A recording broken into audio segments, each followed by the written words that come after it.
I'm going to begin by simply running through the entire encounter from start to finish. It's relatively short. Then I'm going to drill down into some details. Most of the footage that you're going to see was recorded on a PS5 with the original version of this game. Right now, I'm actually recording this for the remastered version because I want to demonstrate that it works more or less the same way. So you don't have to worry too much about that.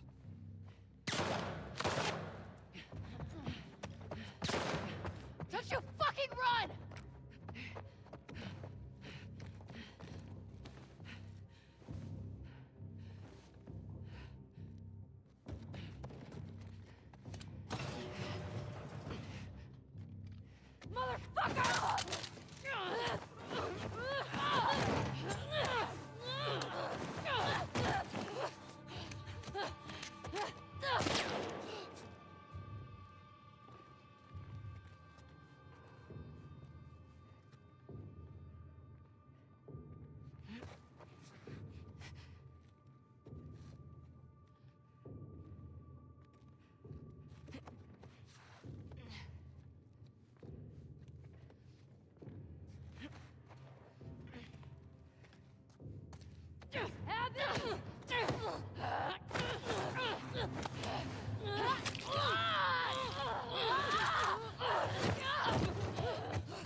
Motherfucker!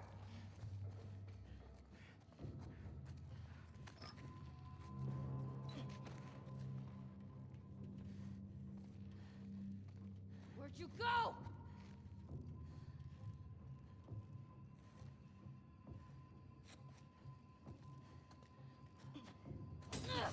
Abby!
Fucking kidding me.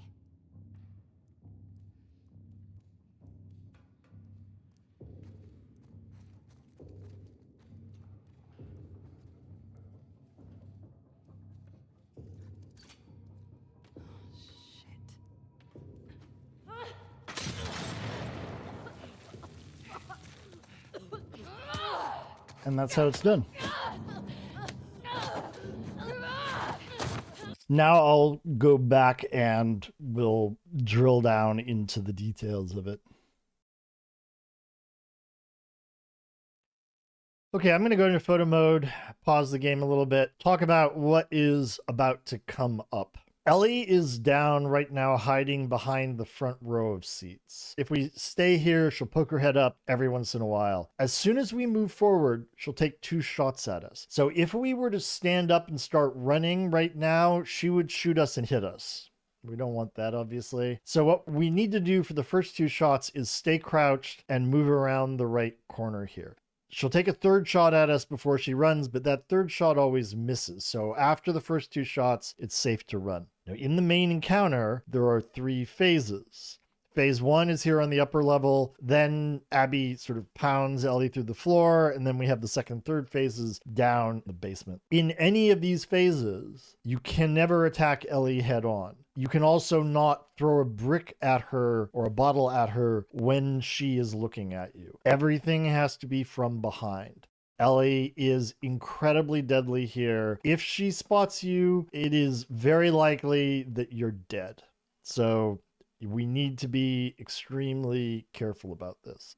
As I've been saying in pretty much every encounter, there are many ways that you can do this encounter. What I'm going to show you is a pretty standard one that a lot of people do, and it's reasonably safe. We'll talk about the alternatives, what to do if something goes wrong, because even the safest strat here requires some precise movement. And this is another area where you're going to want to practice it a lot. You need to know how to cope with the different variations that you're going to get, even when things are going right, and you're going to need to know how to deal with when things go wrong.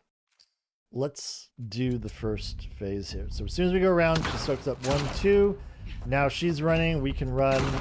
See, that shot misses. We go through here.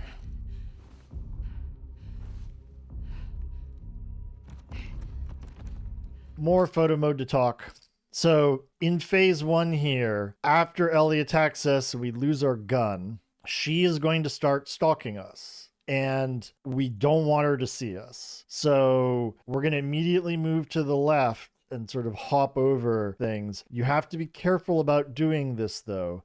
If she gets like a soft alert on you, she doesn't call anything out. She just moves. So I'm going to show you this 2 times. One time is going to be where she doesn't see us and how she moves then. And then the second time, I'm going to deliberately go a little bit too fast and get in the wrong place so she spots us. So you can see what happens in that condition.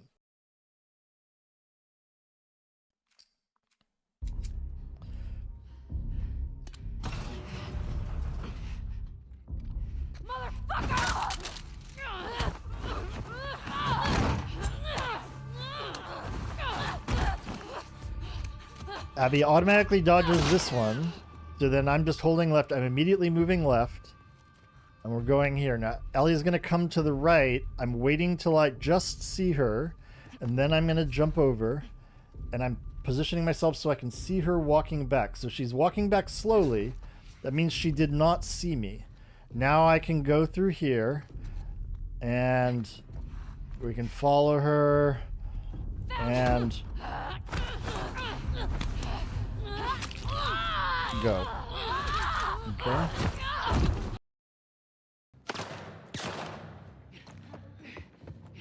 I have awareness indicators turned on because I want to show you something that isn't necessarily obvious when you're doing phase 1.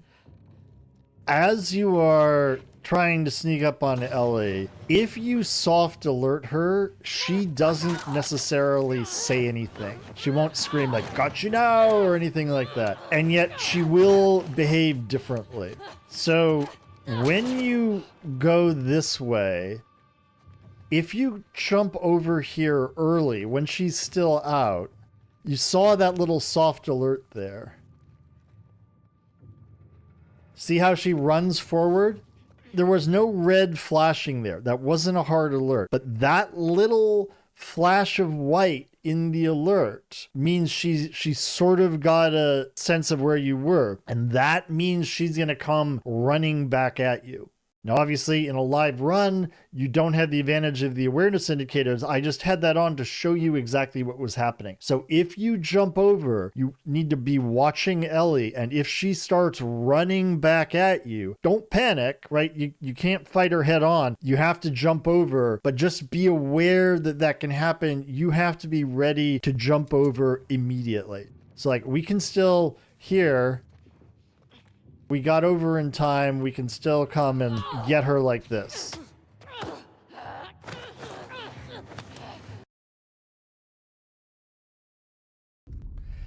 There's also a speedrun strat for this, which is basically that. I'm always a little bit nervous about this, but it does work.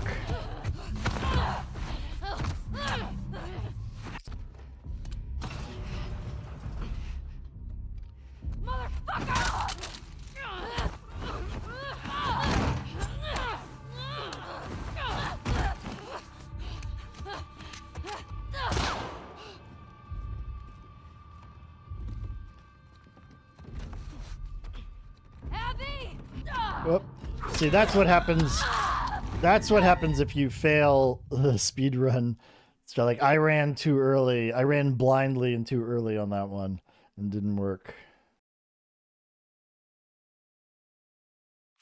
I paused here right before we plunge down into phase 2. In phase 2, it's going to start with Ellie pulling out her shotgun. If you watch my controller, you'll see as soon as we get down there, I'm holding the left joystick to the left and I'm spamming L1 is to make sure that as soon as I get control, I am dodging off to the left because that will take me behind cover from her and we can break contact. What we need to do there's a bottle around the corner and we need to grab that bottle and we're going to try to bottle her. You have to bottle Ellie from behind. Now, her movement in this second phase is not the same all the time. There's a kind of basic pattern that she follows, and then there's some variations on it. So I'm going to do this multiple times, and we're going to see if we can get some of the different things.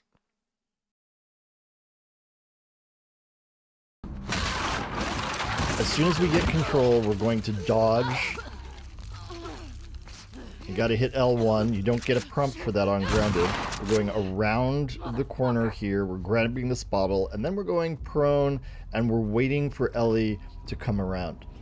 Now, Ellie will do several different things here, and you're just going to have to watch. In this case, you can see she's got her back turned to us, so we can throw the bottle relatively early and strike her. And this will take us, you'll see here, we're up against this fencing here.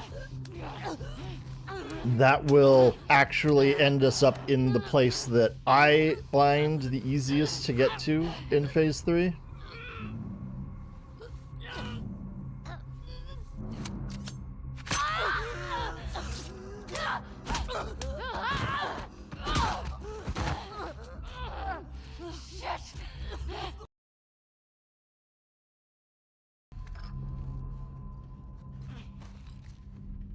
Fucking show yourself!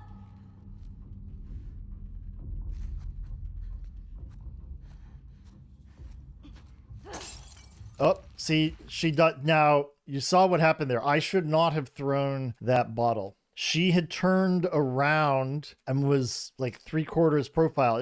She wasn't even full on facing me. She was just turned enough to see the bottle and she has, spotted it. And so now she's going to come this way and we would have to go find somewhere else to reset to try to do things again.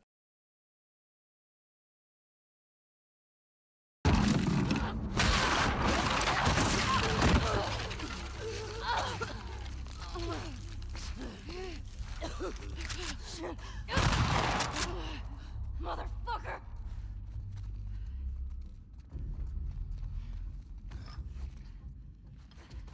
Now, in this version, you'll notice that Ellie didn't hesitate at all. She immediately moved to the right.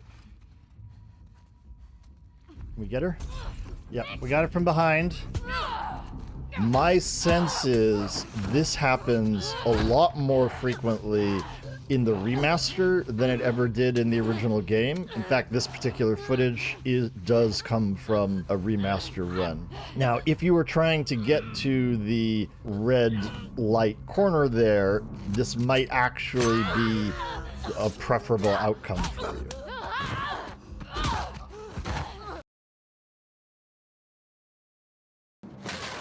If all of these variations of Ellie in phase 2 bother you, there is another possibility, and that is using the bottle to lure Ellie to where you want to go. We aim and throw the bottle up at the ceiling. I'm looking to hit that pipe there. And then we're hiding right behind the entrance to this area, and as soon as Ellie comes in, we punch her. Another warning about this. I have seen it fail more often on the remaster than in the original game. And my belief is that what's causing this is you saw earlier the RNG where Ellie very quickly moved off to the right. If you happen to get that RNG and you are at all late in throwing the bottle, Ellie is likely not going to come through the door for you to punch her. She's too far away to react in the right way. She'll hear it, she'll come look, but she won't come rushing into the room for you to punch her. In that case, you're going to have to go move around, find another bottle, reset, and try something else.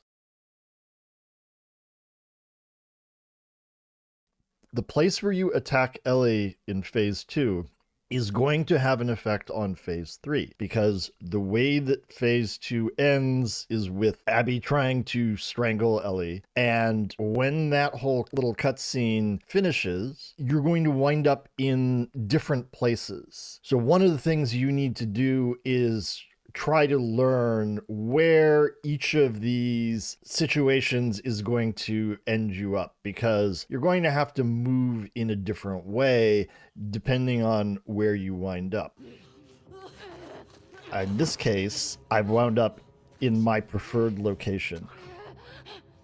All I need to do is turn around here and go straight back, and there's a brick right there, and then hop over here and crouch and wait. At the moment Ellie is to our right, she will typically be setting a trap mine over there on the right, but not always. At this point, we have to just wait and see exactly what she does.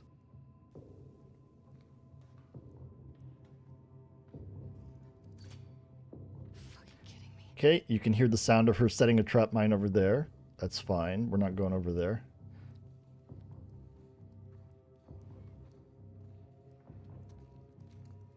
And here she comes. Now here, oh, she turned her back to me. I'm going to nail her right away. So here, we just want to take advantage of whatever the situation is. She won't always give us that easy target where she presents her back like that, but she gave it to me, so I took it. A more common situation, you wait for her to set a trap mine. Now we're waiting for her to come out. She typically will come out here and be wandering around this area here. Fucking kidding me.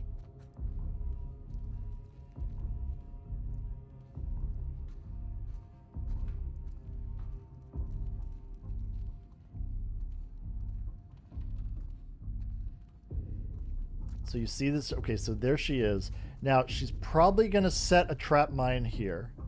Once I hear her... Yep. Okay. So as soon as it's fully set, I throw the bomb. Okay? You can't throw it early. If you throw it early, she will abort setting the mine. So I'm listening for that click. Also, she can sometimes go into her backpack. She'll like go down and you'll see her going to the backpack, but you won't hear that very distinctive click of the trap mine being set. That's what you're listening for. So you wait until it's fully down and then you throw the brick. She does not stay stunned all that long. So as soon as you get that explosion, as soon as you see her stunned, run at her. Because if you dawdle, she'll get out of the stun and then you're toast. When you get to this point, if she has set any trap mines before, we need to skip the cinematic immediately. And the reason you need to do that is cinematics are actually not fully, they're not just playing a movie. They're actually animating the characters through this. What will happen is Dina runs in, sets off a trap mine, blows it up, and that counts as a death. So you can actually die in the cutscene here sometimes. So to avoid that, as soon as she gets to the ground, pause and skip the cinematic so that you don't get this bug.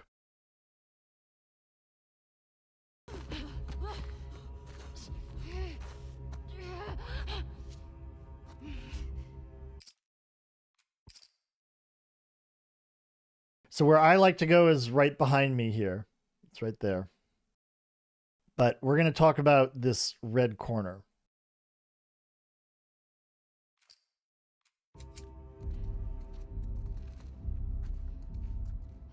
the advantage of this red corner, so there's a bottle there's a second bottle there. So you got 2 bottles in easy reach.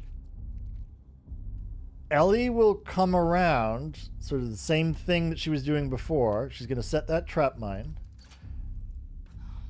Maybe if we were really good, we could hit her there with it. Now she's coming around, and she'll do these sort of, there's this very RNG heavy. She'll do this running around. Oops, she's setting another trap mine. Okay. Now, if we get her, oh, see, oh, I did stun her. I didn't think I stunned her.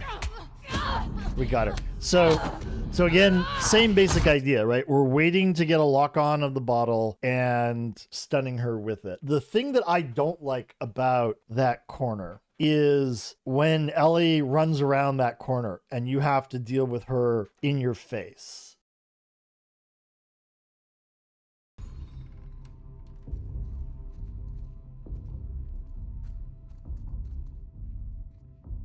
So what I'm waiting for here is actually for her to come around one side or the other. If you choose to wait here, this is something that can happen. She can come around the corner here and you have no chance to get a strike on her from behind. However, it's not the case that all is lost. If you are precise enough and fast enough, you can still hit her with the bottle because you're so close that basically her dodge doesn't have time to work. So I'm just going to hang out here. It might take a while. And we're going to see if we can get her to come around the corner on us.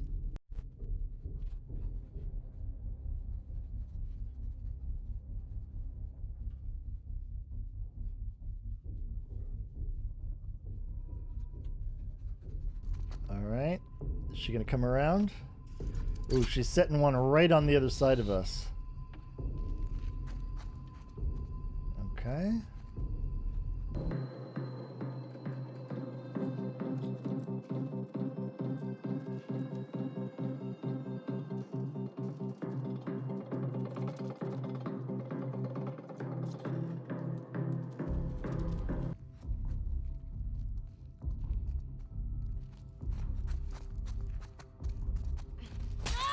See that?